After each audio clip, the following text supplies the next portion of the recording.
আপু, আমার সাথে একটি ঘটনা ঘটেছিল। সেটি হলো কাল রাতে আমি, আমার কাকাতো বোন মুন্নি এবং চাঁদনি, আমরা তিনজন রাত 8টা বাজে আম গাছের নিচ দিয়ে যাচ্ছিলাম। তখন আমি আর মুন্নি তাড়াতাড়ি দৌড়ে চলে এলাম, কিন্তু চাঁদনি এখনো আমাদের পিছনে ছিল। তখন আম গাছে ওর থেকে কে যেন চাঁদনিকে বলল, "এত রাতে একা যাস না।"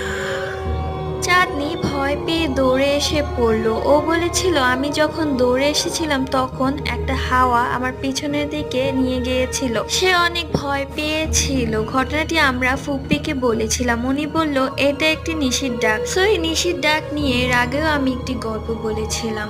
আসলেই কি নিশির ডাক মাঝরাতে মানুষকে ডাকে? সবাই কমেন্ট করে জানিও। এর মধ্যে আলিফা আক্তার কমেন্ট করেছে, খুব সুন্দর এবং ভালো হয়েছে, থ্যাংক ইউ সো মাচ। আরো একজন কমেন্ট করেছে, আপু আমি ক্লাস 6-এ পড়ি, আমি তোমার সব ভিডিও দেখি, থ্যাংক ইউ সো মাচ।